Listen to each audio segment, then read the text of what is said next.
Salut à tous, c'est l'Autorustino, j'espère que vous allez bien. Aujourd'hui on se retrouve à Oloron pour l'essai de l'Africa Twin d'un ami à nous qui nous a gentiment amené. Donc cette machine c'est une 2016, c'est ça Pascal? 2016. Voilà, donc qui a été équipée de quelques options. Savoir que l'Africa Twin en fait cette génération c'est la descendance de la première, le premier bicylindre qu'ils avaient fait. Celle-ci était à boîte automatique, la nouvelle. Donc concernant en fait la boîte, grosso modo, vous avez plus, en fait, t'as plus de levier d'embrayage traditionnel. Non, il y a plus là, de levier. tout est automatisé. Ouais. C'est une boîte combien de rapports? 6 rapports ça? 6 rapports. Donc voilà, on va vous montrer vite fait au niveau du contact comment il fait le tableau de bord. Donc en fait après lui, il a l'affichage ici. Le passage en mode drive automatique se fait là. Il freine, il appuie sur le bouton, la vitesse s'engage. Pour la boîte auto, vous avez aussi ici un bouton pour passer du mode auto au mode manuel.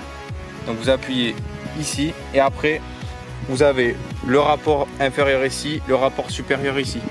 Donc en fait vous passez comme sur les voitures, plus ou moins comme une petite boîte séquentielle en fin de compte.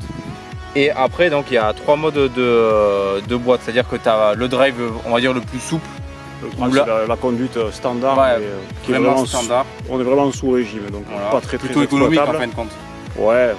Et après il y en a 3 autres qui vont de plus en plus dans les tours. Et après un mode sport qui est décliné en 3 hauteurs de passage de rapport. S1, S2, S3. Voilà. Et là par contre ça commence un peu plus à... c'est un peu plus sympa. Un peu plus sympa. Donc cette machine, Pascal lui l'a équipée de quelques options. Donc en fait lui il a commandé cette barre pour rigidifier un peu la bulle, mettre les accessoires dessus, c'est ça? Sinon la bulle vibre et elle supporte pas les GPS ni les téléphones. Après du fait en fait qui est la bulle, de base il y a un petit défaut sur les Africa Twin, en fait le vent vient s'engouffrer là et ressort ici. Il a commandé cette plaque qui en fait vous permet de plus avoir le vent qui s'engouffre dans le blouson et dans le casque. Donc ça c'est un petit truc qui paraît tout bête mais qui fait vraiment la différence. À savoir qu'aussi elle a les crash bars Honda d'origine avec les petites lampes à LED. C'est quoi? C'est des longues portées, c'est ça? Oui. Des petits projecteurs. Ouais, un petit brouillard. Donc la fourche chez Honda elle est réglable en, tu me disais, en compression détente. Voilà. Donc les double Dix d'origine. Après je viens de le voir, tu t'es mis une grille pour protéger le radiateur. Oui c'est ça, ouais. Pour les cailloux, pour les pistes. Ouais, parce que ça fait des dégâts sinon. Ouais. Le sabot qui a été rajouté aussi, sabot moteur, pas d'origine sur cette machine dans cette configuration là. Celle-ci pareil, elle a un petit rajout sur la béquille pour pas s'enfoncer sur les terrains meubles. D'origine il y a l'amortisseur réglable aussi qu'on peut voir ici directement. Ça c'est la pré-contrainte et en dessous compression détente. Donc voilà les grandes lignes de l'Africa Twin. On va passer tout de suite à l'essai routier.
on termine avec les 7.7 Africa Twin. J'espère que la vidéo vous aura plu. Je vous invite, si vous avez des machines à nous présenter, nous contacter sur la chaîne YouTube directement dans la messagerie.